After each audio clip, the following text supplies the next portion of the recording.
I want the right decision to be made, right? So in the best interest of all of us, right? Of Crew 10, of course, and us. So I'm happy either way. 8 days turned into a couple more months than that, a couple more months, whatever, it doesn't really matter. The right decision just has to be made. कल्पना कीजिए आप अंतरिक्ष में एक mission पर जाते हैं जो 8 दिनों में पूरा होना था, लेकिन तकनीकी खामी के कारण धरती पर लौटने का रास्ता बंद हो जाता है। दिन बदलते हैं, महीने बीतते हैं, लेकिन वापसी की कोई उम्मीद नज़र नहीं आती। ऐसे में जब आशा की किरण लगभग बुझने लगती है, तब आखिरकार एक रोशनी दिखाई देती है और वापसी का रास्ता खुल जाता है। नासा के अंतरिक्ष यात्री सुनीता विलियम्स के साथ यही हुआ। उन्होंने इंटरनेशनल स्पेस स्टेशन पर 9 महीने से अधिक समय बिताया। उनकी यह यात्रा उम्मीद से कहीं लंबी हो गई, लेकिन अब 19 मार्च को वे आखिरकार धरती पर लौट आईं। लेकिन यह कहानी मात्र एक यात्रा भर की नहीं, बल्कि इससे कहीं बड़ी है। यह कहानी है एक असाधारण महिला सुनीता विलियम्स की। नमस्कार, मैं हूं अमर फौजदार। स्वागत है आपका अमरनामा में। 19 सितंबर 1965 को सुनीता लिन विलियम्स का जन्म अमेरिका के ओहायो राज्य के यूक्लिड शहर में हुआ। उनके पिता डॉक्टर दीपक पांड्या भारत मूल के एक प्रसिद्ध न्यूरोसाइंटिस्ट थे, जबकि उनकी मां उर्सलिन बोनी पांड्या स्लोवेनियाई मूल की थीं। बचपन से ही सुनीता जिज्ञासु और साहसी स्वभाव की थीं। बचपन में उनकी रुचि तैराकी और दौड़ में रही, जिससे उन्हें पढ़ाई में कई बार कठिनाइयों का सामना करना पड़ा।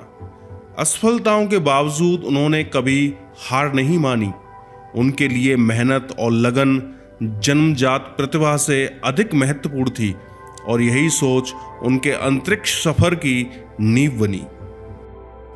वैज्ञानिक सोच और रोमांच के प्रति उनके जुनून ने उन्हें अमेरिकी नौसेना एकेडमी तक पहुंचाया, जहां से उन्होंने 1987 में भौतिकी विज्ञान में स्नातक की डिग्री प्राप्त की।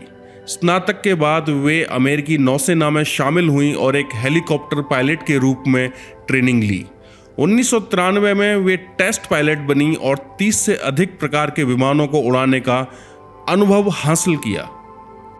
यूनाइटेड स्टेट्स नेवल एकेडमी में ट्रेनिंग के दौरान सुनीता विलियम्स की मुलाकात माइकल जे विलियम्स से हुई। दोनों ही सेना में करियर बनाना चाहते थे और हेलीकॉप्टर पायलट होने के कारण उनकी रुचियां भी समान थीं। समय के साथ उनकी दोस्ती गहरी होती गई, जो धीरे धीरे एक मजबूत रिश्ते में बदल गई। वर्षों तक एक दूसरे को समझने और साथ रहने के बाद उन्होंने शादी करने का फैसला किया। सुनीता बेहद मजबूत और साहसी थीं, लेकिन इसके बावजूद नौसेना प्रशिक्षण के दौरान कई बार उन्होंने खुद को शारीरिक और मानसिक रूप से टूटता पाया। हालांकि हर चुनौती ने उन्हें और अधिक मजबूत बनाया। उनकी इन्हीं असाधारण क्षमताओं ने नासा का ध्यान आकर्षित किया और 1998 में उन्हें एस्ट्रोनॉट प्रोग्राम के लिए चुना गया। यही वह मोड़ था जिसने उनके जीवन की दिशा अंतरिक्ष की ओर मोड़ दी। जब वह नासा में ट्रेनिंग ले रही थीं, तभी 1 फरवरी 2003 को एक ऐसी दुर्घटना हुई जिसने पूरे विश्व का ध्यान खींचा और सुनीता विलियम्स के जीवन पर गहरा प्रभाव डाला। इस हादसे में उन्होंने न केवल अपने प्रेरणा स्रोत बल्कि अपनी प्रिय मित्र कल्पना चावला को खो दिया। यह त्रासदी नासा की सुरक्षा प्रक्रियाओं पर कई सवाल खड़े कर गई। कल्पना चावला के बलिदान के बाद नासा ने अपनी सुरक्षा नीतियों में बड़े सुधार किए, जिससे सुनीता की अंतरिक्ष यात्राएं भी अधिक सुरक्षित हुईं।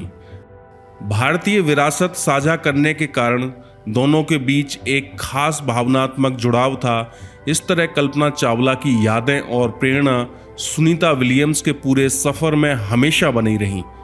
फिर आया साल 2006। 9 दिसंबर को जब सुनीता ने स्पेस शटल डिस्कवरी STS-116 के माध्यम से अपनी पहली अंतरिक्ष यात्रा शुरू की और इंटरनेशनल स्पेस स्टेशन पहुंची। यह मिशन 195 दिनों तक चला, जो उस समय किसी महिला के लिए सबसे लंबी एकल अंतरिक्ष उड़ान थी। इसी मिशन के दौरान उन्होंने एक ऐतिहासिक उपलब्धि हासिल की और पहली बार अंतरिक्ष में मैराथन दौड़ पूरी की। उन्होंने बॉस्टन मैराथन को अंतरिक्ष स्टेशन पर ट्रेडमिल पर दौड़कर पूरा किया, जबकि पृथ्वी पर धावक अपने पैरों से इसे पूरा कर रहे थे। यह उनकी मानसिक और शारीरिक शक्ति का प्रमाण था। उन्होंने 4 अंतरिक्ष यात्राएं की, जिन्हें साइंस की भाषा में स्पेस वॉक कहा जाता है। चारों स्पेस वॉक में उन्होंने 29 घंटे से अधिक समय अंतरिक्ष में बिताया। अंतरिक्ष यात्रियों को महीनों तक एक सीमित स्थान में रहना पड़ता है, जहां मानसिक मजबूती सबसे महत्वपूर्ण होती है। सुनीता हमेशा अपने साथी अंतरिक्ष यात्रियों के लिए ऊर्जा और सकारात्मकता का स्रोत बनी रही। 15 जुलाई 2012 को सुनीता दूसरी बार अंतरिक्ष के लिए रवाना हुई। इस बार उनकी यात्रा सोयूज TMA-05M के स्पेस क्राफ्ट से हुई। इस बार वे इंटरनेशनल स्पेस स्टेशन की कमांडर बनी और पेग्गी विट्सन के बाद यह उपलब्धि हासिल करने वाली दुनिया की दूसरी महिला बनी। इस मिशन के दौरान भी उन्होंने एक अनूठी उपलब्धि दर्ज की। उन्होंने अंतरिक्ष में ट्रायथलॉन पूरी की। यह 3 प्रकार की प्रतियोगिताओं को मिलाकर बनता है, जिसमें दौड़, साइकिलिंग और रोइंग शामिल है। यह दिखाता है कि वे सिर्फ एक वैज्ञानिक ही नहीं, बल्कि एक सच्ची खिलाड़ी और चुनौती स्वीकार करने वाली महिला हैं। इस दौरान उन्होंने कई महत्वपूर्ण वैज्ञानिक प्रयोग किए और अंतरिक्ष में 4 और स्पेस वॉक पूरी किए, जिससे उनका कुल स्पेस वॉक समय 50 घंटे से अधिक हो गया। 2024 में सुनीता को बोइंग CST-100 स्टारलाइनर के पहले मानव युक्त मिशन के लिए पायलट के रूप में चुना गया। इस मिशन में उन्हें फर्स्ट फीमेल के रूप में एक टेस्ट फ्लाइट उड़ाने का अवसर मिला। 5 जून 2024 को वे अंतरिक्ष में रवाना हुई, जहां उन्हें केवल 8 दिन रहना था। लेकिन अंतरिक्ष में पहुंचने के बाद स्टारलाइनर के प्रोपल्शन सिस्टम में खराबी आ गई, जिससे वापसी असंभव हो गई। अगले कुछ महीनों तक नासा इस समस्या को ठीक करने में लगा रहा, लेकिन अंततः सितंबर 2024 को निर्णय लिया गया कि स्टारलाइनर को खाली लौटाया जाएगा और सुनीता को स्पेस स्टेशन पर ही रहना होगा। इस तरह जो मिशन केवल 8 दिन का था, वह 9 महीने लंबा हो गया। इस दौरान वे दूसरी बार इंटरनेशनल स्पेस स्टेशन की कमांडर बनी और अब आखिरकार 19 मार्च 2025 में स्पेस एक्स ड्रैगन के जरिए वह पृथ्वी पर लौट आए हैं। इस मिशन के बाद वे कुल 606 दिनों तक अंतरिक्ष में रहने वाली दुनिया की शीर्ष 12 अंतरिक्ष यात्रियों में शामिल हो गईं। भले ही उन्होंने अपना अधिकांश जीवन विज्ञान और तकनीक के क्षेत्र में बिताया हो, लेकिन वे अपनी भारतीय और स्लोवेनियाई जड़ों से हमेशा जुड़ी रहीं। वे अपने साथ अंतरिक्ष में भगवत गीता, भगवान गणेश की मूर्ति और समोसे का पैकेट लेकर गईं। यह दर्शाता है कि चाहे वो अंतरिक्ष में हो या पृथ्वी पर, उनकी आत्मा हमेशा अपनी सांस्कृतिक विरासत के करीब रहती है। इतनी बड़ी उपलब्धियों के बावजूद सुनीता विलियम्स खुद को कभी एक हीरो नहीं मानती। वे हमेशा कहती हैं कि मेहनत और लगन से कोई भी बड़ा लक्ष्य हासिल कर सकता है। वे युवाओं को प्रेरित करती हैं कि कभी हार मत मानो और अपनी असफलताओं से सीखो। सुनीता विलियम्स को उनके असाधारण योगदान के लिए कई प्रतिष्ठित पुरस्कारों से सम्मानित किया गया है। उन्हें 2007 में नासा स्पेस फ्लाइट मेडल मिला, 2010 में नेवी कमेंडेशन मेडल और लीजन ऑफ मेरिट से नवाजा गया।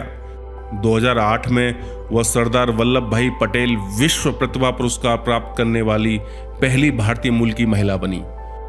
उनके सम्मान में 2013 में अमेरिका के नीडम में Sunita L Williams elementary school की स्थापना की गई और 2014 में स्लोवेनिया सरकार ने विज्ञान और शिक्षा में उनके उत्कृष्ट योगदान के लिए उन्हें विशेष सम्मान प्रदान किया। सुनीता विलियम्स स्कूलों, अंतरिक्ष से परे समाज में भी अपना योगदान देती हैं। विश्वविद्यालयों और सार्वजनिक कार्यक्रमों में सम्मिलित होकर युवाओं को विज्ञान, तकनीक और अंतरिक्ष के प्रति प्रेरित करती हैं। माइकल जे विलियम्स हमेशा सुनीता के लिए मजबूत सहारा और प्रेरणा रहे हैं। उन्होंने उनके करियर और अंतरिक्ष अभियानों में हर कदम पर साथ दिया। उनके धैर्य और विश्वास ने सुनीता को हर चुनौती का सामना करने की शक्ति दी, खासकर जब वो लंबे समय तक अंतरिक्ष में रहीं। सुनीता को जानवरों से बहुत लगाव है और उनके परिवार में कई पालतू जानवर हैं, जिनमें उनका प्रिय गार्बी भी शामिल है। सुनीता विलियम्स की कहानी केवल अंतरिक्ष की नहीं, बल्कि आत्मनिर्भरता, साहस और अदम्य इच्छा शक्ति की कहानी है। उन्होंने साबित कर दिया कि सपनों की कोई सीमा नहीं होती, चाहे वो अंतरिक्ष में हो या जीवन में। मैं आशा करता हूं आप भी इस कहानी से प्रेरित होकर अपने सपनों को पूरा करने के लिए कदम बढ़ाएंगे और सितारों को छुएंगे। आपने इस कहानी को इतने प्यार से सुना, उसके लिए बहुत बहुत शुक्रिया।